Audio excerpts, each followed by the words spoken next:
Petco Park, a new beginning, let's go. Started back rocking the brown. Ever since we've been knocking them down. Baby said she wanna go to the game. Taught her how to say Padre gang. Started back rocking the brown. Ever since we've been knocking them down. Mitchell and Ness with the old school name. All of the homies holler Padre gang. Yeah, that. What's up, everybody? Welcome to the Padres versus Rockies Talking Friars pregame show for July 14th, 2022. I'm your host, Ben Fadden, coming to you before the Padres try to split this four-game set against the Rockies.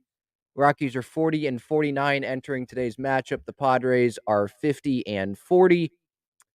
First pitch is at 12:10 on Bally Sports San Diego and 97.3 The Fan. Man, yesterday that game absolutely sucked. The night before's game sucked. The night before that's game, yeah, they won, but that wasn't very encouraging.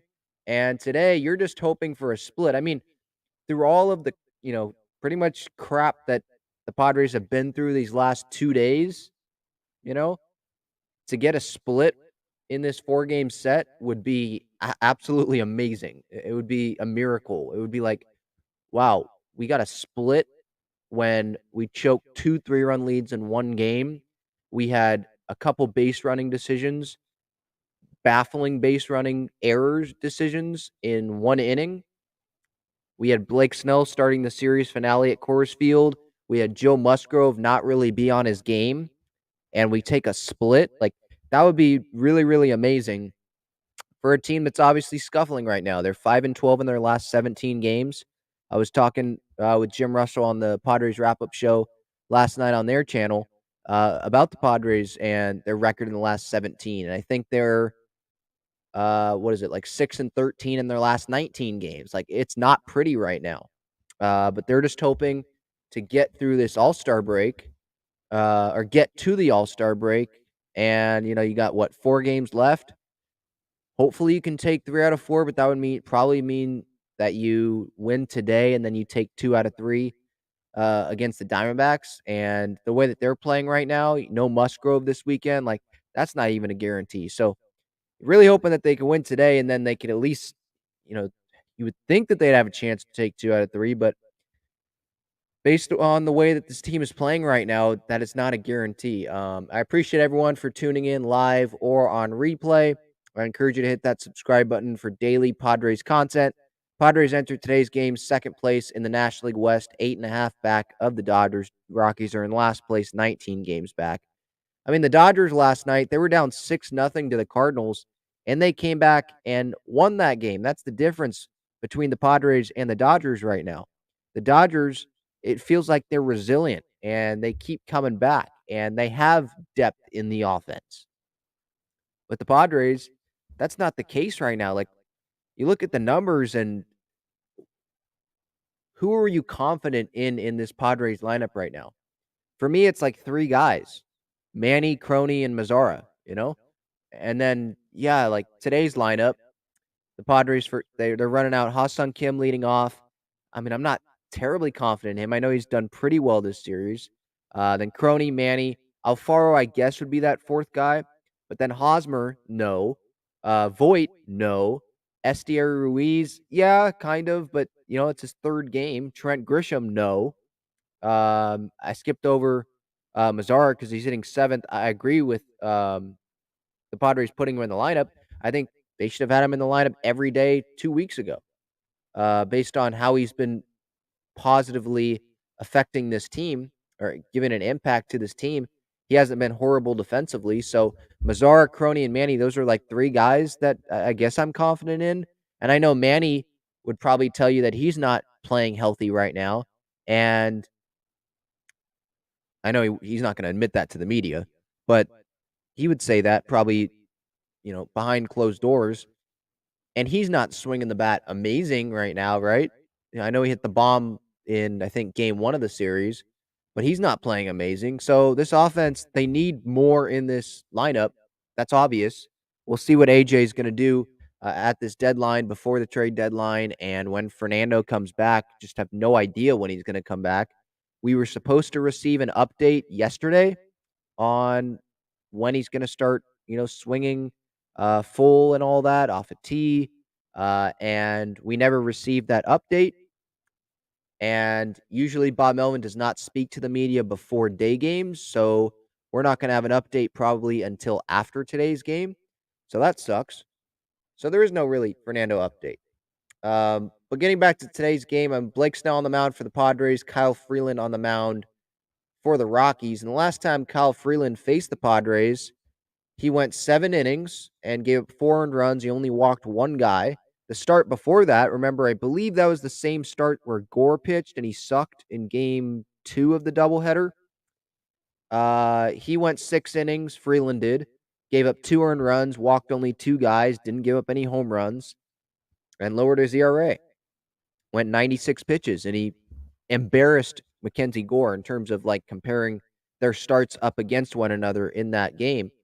And it just feels like Kyle Freeland. Germán Marquez is another one. It feels like Freeland does pretty well whenever he faces the Padres. I know he hasn't been doing hot like against everyone else these past couple years. I know he had that really good year a few years back, but it feels like he usually shows up against the Padres. And Blake Snell, like I don't know what to expect from Blake Snell today. Like the last 2 outings, he's been really good, made minimal mistakes. Last 2 outings combined 11 innings, 2 earned runs, and 23 strikeouts. Like he's been pitching really well. From at the end of his June 25th start, he had a 5.60 ERA. Now it's down to 4.66. Like he's pitching really well as of late. These last couple starts, I just don't know what to expect out of Blake Snell because he's pitching at Coors Field. I mean, Joe Musgrove. Oh, wrong hand. Joe Musgrove last night, he didn't totally have it. Like he started off really well, and then was it the 5th inning where things kind of spiraled, leaving pitches over the middle of the plate.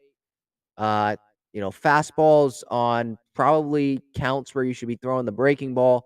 He just didn't have it last night the way that we expect Joe to have it. And it's at Coors Field. Some of that probably is the reason why Musgrove didn't have it last night. So even if my point is, even if Blake Snell is pitching really well as of late, like I don't think it's fair to expect him to pitch that well today. Will the Padres need that from him? Maybe. But I don't know if that's fair to expect that from him, if that makes sense. So that's what we got going for the pitching matchup today. As for the bullpen situation, Tim Hill, Nabil Crismatt, Adrian Morahone, and Taylor Scott pitched yesterday. Scott had 29 pitches. I don't understand. I was saying this on the wrap-up show with Jim Russell last night.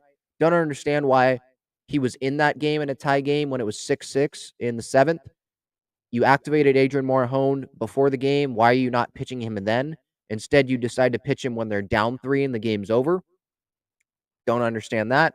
Both the guys pitched yesterday. Wouldn't expect them to be available today.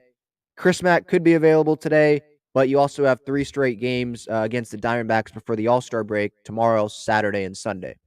So they got to put that into account as well. Nick Martinez might be available today. I think he's feeling well from what we've heard from Bomel. He threw 20 pitches on July 12th. So when was that? Tuesday? No, Monday? I'm getting my days mixed up. Tuesday. That's right, because it was a 4-game series. It's a 4-game series right now. So Martinez could be available.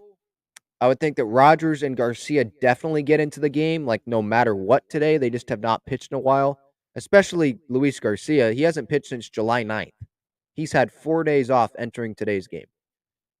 Like, he's getting in the game today, I would think. And Blake Snell, he doesn't have a history of going really long into starts, so you would think that Martinez would come in after him after throwing only 20 pitches the other day. And they maybe try to use Crismatt back-to-back days. Who knows if Kinnear or Lamet get activated to get brought back today and they send Scott down or something. Who knows, just to get an extra arm.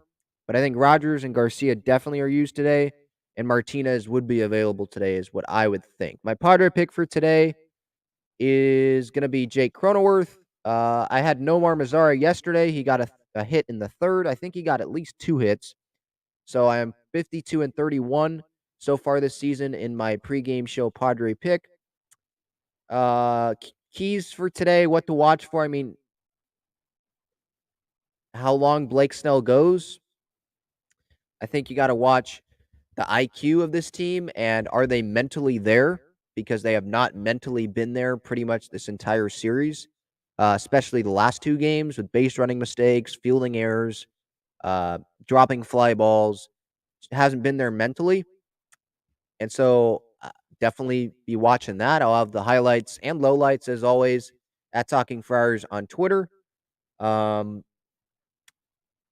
Look for how Estieri Ruiz does today and Trent Grisham at the bottom of the order. Ruiz twippled.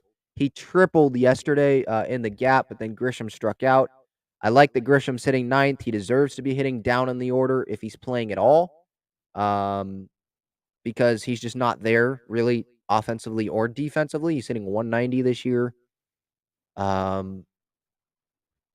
Maybe they'll move Estieri Ruiz up in the lineup starting this weekend if he has another good day today and the lineup struggles, just to see if they can get a spark at the beginning of the lineup. Crony and Manny, they'll provide a spark, and Kim has done that pretty much when he's leading off. These last few times he has led off, but maybe they are looking into that. I don't know. I would think they'd keep him at the bottom of the order, though. But I definitely look at Trent Grisham at the bottom of the lineup, and then how that middle of the lineup, how Haas does hitting fifth. I would put Mazzara hitting fifth instead of Hosmer, but for some reason they like putting Hosmer still in that middle of the lineup. Right now, the Padres need to score runs. I don't care. I mean, they scored 6 runs yesterday and lost still, so you could bring up that argument. But like Mazzara's one of the best hitters on this team right now. Putting him fifth, I think, is the better option than putting Hosmer fifth. Both guys are left-handed hitting. You know, I'd put Mazzara higher in the lineup, but that's just me. Quan here with the comment, with the state of the bullpen, Padres should take a flyer on Rosenthal. I mean, I don't know. I don't think so. Like, I understand the bullpen struggling right now, but you have some reinforcements coming back. And what happened with Yusmeira Petit? Like, they brought him in and they never brought him up, you know? Jose Castillo, it feels like he's been throwing down in the minor leagues for months and they still haven't brought him up. Like, so if they take a flyer on Rosenthal, they're going to bring him up automatically and he's going to be this, you know, saving. He's just going to save the bullpen. I don't think so. Isn't there a reason why he's not signed yet? You would think.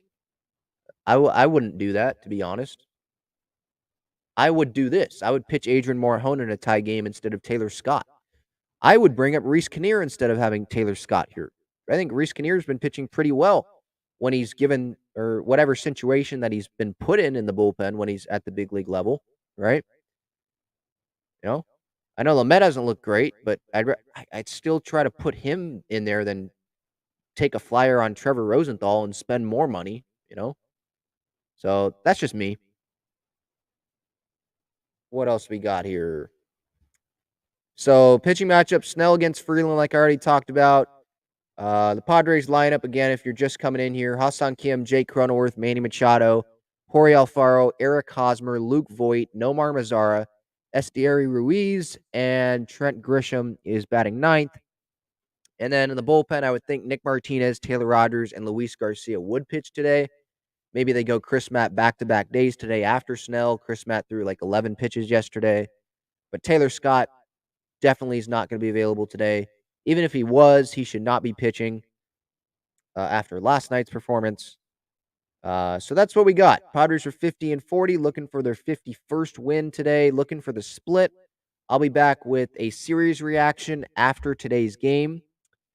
Talking about the series, talking about where this team stands, what they need to do going forward, and preview the Diamondback series a little bit. Post-game reaction video maybe. And the in-game highlights, as always, at Talking Friars on Twitter. Oceanside Boys 760 says, can anyone explain how the Padres blew a 3-run lead twice? Yeah, I can explain that. Chris Matt wasn't on his game, and Jose Iglesias turned into Manny Machado all of a sudden, just this power threat. And then Bob Melvin brings in Taylor Scott. Well, that was a tie game. That wasn't the 3-run lead. The first 3-run lead, Musgrove just didn't really have it. The second one, I just talked about. Chris Matt didn't really have it. Gave up the 3-run home run to Iglesias. But then, yeah, that sucks. But I'm still pointing to I want to point to, like, the Padres shouldn't have even been in that game. Like, it was a walkathon. They scored 2 runs on 4-pitch walks with the bases loaded. Brendan Rodgers made an error on a Hosmer groundout, which scored another run. Like, they shouldn't have even been in that game when it was 6-6. And then when it was 6-6, Bomel, I love him. I'm going to stand behind him. I love what he's done for this team, but I think he made the wrong move there and put Taylor Scott in when Morahone should have been in that game. So that's kind of my thoughts with that. All right, I think that's going to do it for the Talking Friars Padres Colorado Rockies pregame show. 12:10 is the first pitch. I'll have the highlights at Talking Friars and the lowlights because there's been a lot of them. Post-game reaction, series reaction after the game. Thank you, everyone, for watching live or on replay. I'm Ben Fadden, your host, signing off.